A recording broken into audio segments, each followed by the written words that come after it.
Scripture reading is taken from the book of Matthew, the 8th chapter, 23rd through the 26th verse. And when he was entered into a ship, his disciples followed him.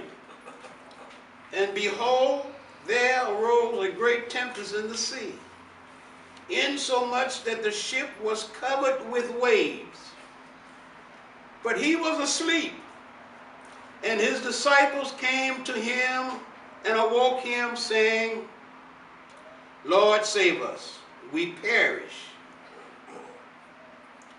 And he said unto them, Why are ye fearful, O ye of little faith? Then he arose and rebuked the winds and the sea, and there was a great calm. But the men marveled, saying, What manner of man is this, that even the winds and the sea obey him? And thus is the scripture reading. Matthew, the 8th chapter, 23rd through the 27th verse. I want to talk a little bit about fear. And I want, to the very best of my ability, describe or interpret this scripture to you. And when he was entered into the ship, and his disciples followed him. Now we look at this from a metaphysical standpoint or a spiritual viewpoint. The ship represents the physical body,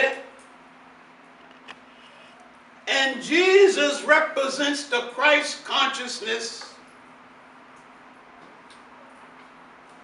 that entered into the physical body at the time of birth. The time that we came in to physical existence. And his disciples were those thoughts, those worldly thoughts that we entertain. Now watch this. When he came in, where did he go? Down into the bowels of the ship, into the body, into the deepest part of the ship, into the deepest part of our body. And when that Christ consciousness went down into our deepest part of our consciousness, we forgot. We forgot that the Christ consciousness, or that Christ was within us. Save us. It says that Jesus had gone down into the bowels of the ship and he was asleep. That Christ consciousness within us is asleep. We are not consciously aware of that presence within us. As Paul said, greater is he that is in you than he that is in the world. The Christ consciousness or the God consciousness. And so after his disciples was overcome with this fear,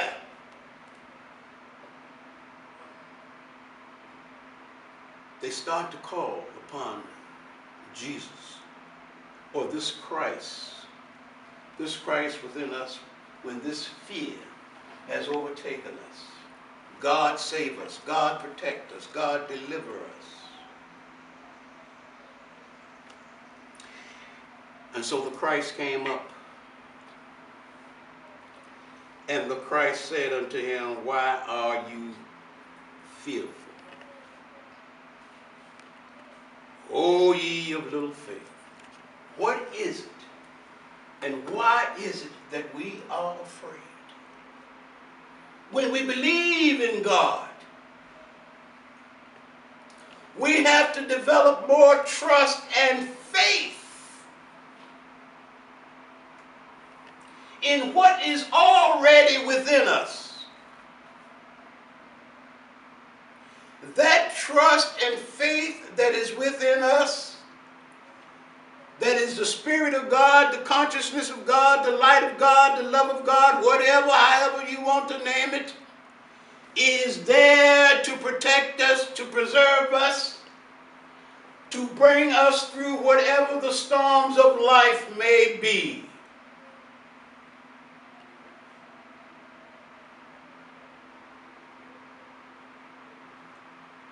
Blessed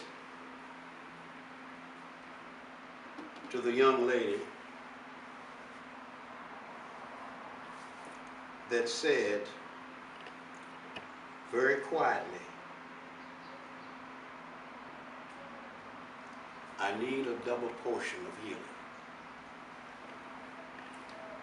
We don't need a double portion of anything, because the portion that we have of God within us is greater than anything in the world and of the world. All we need is a double portion of our faith, of our trust in God. We need to strengthen our faith, strengthen our trust, believe and know that within us is the indwelling Christ, that indwelling Christ that will bring us through anything that confronts us. Now the disciples, having witnessed Jesus rebuking the winds, the storm, and they said, what manner of man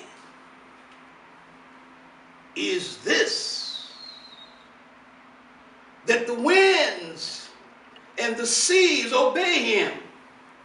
You will find that when you have that faith and trust in God, and when you project that faith and trust in God onto into any challenge that confronts you, you will see the power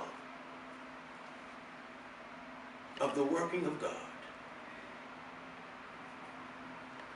You see, the disciples didn't say, wow, here's Christ, here's Jesus, the Son of God, doing these miracles, demonstrating these powers. They said, what manner of man, you and I? And the whole life of Jesus was a demonstration of what we are able to do from within ourselves. We are able to overcome all the challenges that confronts us, that faces us. God gave us everything that we need when we came into this incarnation. Didn't lack anything. But we've become so clouded up here, so blind by the things of the world that we cannot see the beauty and the power that is within us. Faith doesn't cost you anything to have faith other than to discipline your mind,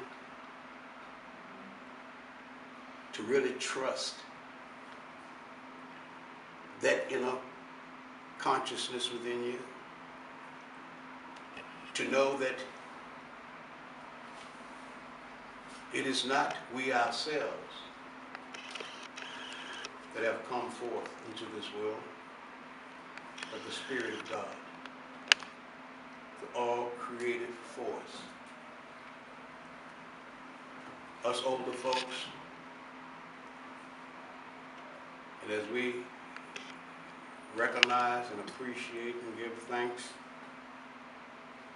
to our earthly parents, know that there is one heavenly parent that is ever watching over us, stands ever ready to intervene in anything for us that appears to be working against us. The Christ consciousness or the God consciousness within us is always working for our highest good. And we have to believe. We have to have faith. And we have to trust. And if you can take the time to go within daily and recognize the Spirit, the light of God within you, and whatever the challenges of life are, meet them head on with this faith and trust in God, you too will see the power of God working in and through you, in and through everything that you are part of and connected to. God bless you. As we